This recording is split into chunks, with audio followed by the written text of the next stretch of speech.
nang lumabas nag-leak na dokumento na yan na nagpapakita ng kanilang mga plano at mga naging successful na ng mga plano at saka yung mga plano na gagawin pa lang nila para manalo sila. Again, etong mga alyansang mga kupal, hindi po ito nangangampanya.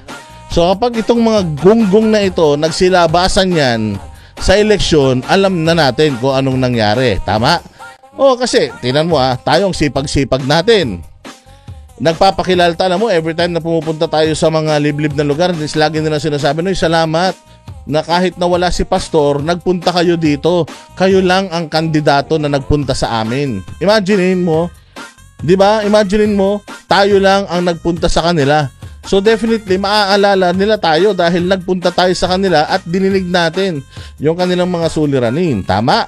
So kailangan talagang positive ako, very positive talaga ang aking outlook dito sa sa darating na eleksyon. I'm really excited na makita kung paano yung pandarayang gagawin nila and sino-sino yung mga kandidatong dadayain nila. Hindi ko sinasabing magkakadayan at kung paano mandadaya, pero kayo na rin ang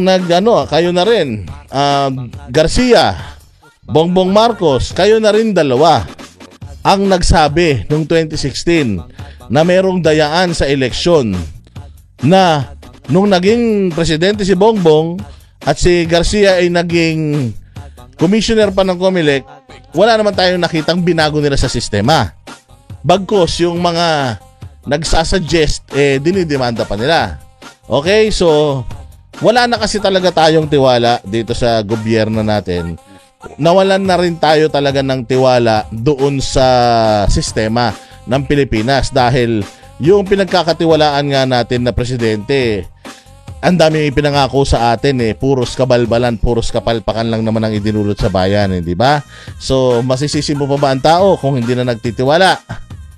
Hindi ba? Hindi mo na masisisi ang tao kung bakit hindi na nagtitiwala sa kanila. Gawa ng yan yung itinanim nila sa isip at sa puso ng mga tao for the past 3 years. Imagine natin mga bossing.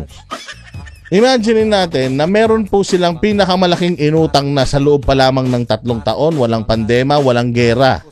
Walang gera. Noong panahon ni Pangulong Duterte, merong pandemic. Panahon ni Pangulong Duterte, merong gera sa Marawi. Noong panahon ni Pinoy, merong gera sa Zamboanga. 'Di ba, yung Zamboanga siege? May laban tayo, insurhensya. Nanalo tayo sa laban natin sa insurhensya. Yan yung mga malalaking kumain ng budget Relief operations, bagyo. Ilan ang bagyo, ilan ang lindol, ilan ang bulkan na sumabog ng panahon ni Pangulong Duterte. Ang dami. Pero kung makikita mo, ngayon, halos wala pang matinding dilubyong dumadaan sa Pilipinas. Wala ng pandemic. Bukas ang ekonomiya. Kumukuha pa sila sa PhilHealth. May Maharlika Investment Fund pa. Nangungutang pa sila. Walang build. Walang infrastructure. Nasisira nga yung mga gawa-gawa nilang gawa-gawa nilang mga tulay. Nasisira nga So imaginein mo walang programa, pero yung total ng inutang niya sa panahon niya na 3 taon, mas madami pa. Mas mataas pa kaysa sa inutang ng mga presidente sa 6 na taon na pag-upo nila. At dun sa 6 na taon na yon, very challenging. So imaginein mo, kung kalahating taon, ganun na kalaki, kalahati nung kanyang termino, ganun na kalaki yung kinuha niya o inutang niya, nang wala ka namang nararamdaman bukod sa marami ng ayudahan, wala kang nakikita, lumabas ka dyan, wala kang nakikitang mga bagong mga ginagawang mga kalsada. Meron dito, yung maayos, binubutas. Kasi nga, pinagkakitaan ng mga LGU, yung mga putang inang mga hayop na yan. Pero, katulad ng sinasabi natin, wala tayong nakikitang significant na malaking proyekto na flagship ang dating. Wala. Pero ang laki ng pera. Kaya doon tayo magtataka. Yun yung itinatanong natin. Okay, sa mga taga-gobyerno, hindi naman tayo tanga. 'Di ba? Kahit naman sinong i-hire mo na spokesperson diyan, putang ina, hindi uubra sa talino at experience natin. Bakit? Kasi araw-araw kinakaharap natin yung problema ng Pilipinas eh. Araw-araw kinakaharap natin yung mga issues ng bayan natin eh. Mantakin mo kung di ba naman bobo itong tukmol na si Claire Castro na to O sige, patayin na natin yung ating background music para seryoso na tayo. So, sino ba namang hindi matatawa dito sa tatanga-tangang natin, spokesperson? Alam mo, dati, once a week, kung magkaroon yan ng blooper, once a week. Dati once a week yan magkaroon ng blooper. Ngayon, pag nagkaroon yan ng blooper, halos kada meron siyang press conference, meron na siyang blooper na bibitawan. Ay, nasabi ko nga ibang klase talaga tong administrasyon natin mag-hire ng tao. So kamakailan lang, 'di ba, meron ako sa inyong ipinlay na video. Tapos doon sa video na 'yon, tinanong ni Ted Filon sa kanya. Sabi ni Ted Filon sa kanya, Madam, katulad niyan, survey, ikaw din na nagsasabi yung mga surveys hindi totoo. So, ngayon, yung survey ni Bongbong Marcos, sinasabi mo na dahil sa fake news. Tapos, sinasabi ng survey ng PNP na mababa na yung crime rate. So, ano yun? Sinasabi mo ba na huwag kaming maniwala doon sa survey ng PNP? Kasi parang sinasabi mo huwag kaming maniwala sa survey na mababa ang Pangulo Kasi biktima ang Pangulo ng fake news. So are you also saying na mataas ang grado na ibinibigay ng PNP sa kanilang sarili by means of telling us na mababa ang crime rate? Do you mean to say peke din yan? Siyempre sasabihin mo hindi peke yun. Sasabihin mo hindi peke yun. Tama yun. Bakit tama? Pagka para sa inyo, tama. Pag pabor sa inyo, tama. Pero pag hindi pabor sa inyo, hindi tama. Fake news. Alam naman natin na kung sinong fake news dito, pulis naman talaga fake news. Nagkakabuhol-buhol na nga yung statement ng mga pulis. Tsaka nakita naman natin, anong sabi ni General Marbil na hahabulin niya yung mga nagpapakalat ng mga propaganda against them. Wala magpapakalat ng propaganda. Punta ka sa Facebook, punta ka sa TikTok, pumunta ka sa mga balita, makikita mo, kaliwat kanan talaga yung krimen. Anong sabi ni Claire? Yan ang masama. So, sinisi naman ni Claire doon sa pagkalat ng mga videos, instances ng krimen sa Pilipinas. Sinisi naman niya yung mainstream media for always, ang binabalita lang daw ng mainstream media is yung maganda. Ang binabalita lang daw ng mainstream media is yung isolated cases na mga krimen. Isolated cases, bakit isolated? Kasi sabi niya, pag lumalabas naman daw siya, wala siya nakikita nagsasaksakan. Kapag pupunta daw siya sa palengke, wala naman daw siya nakikita naiis na tiyan.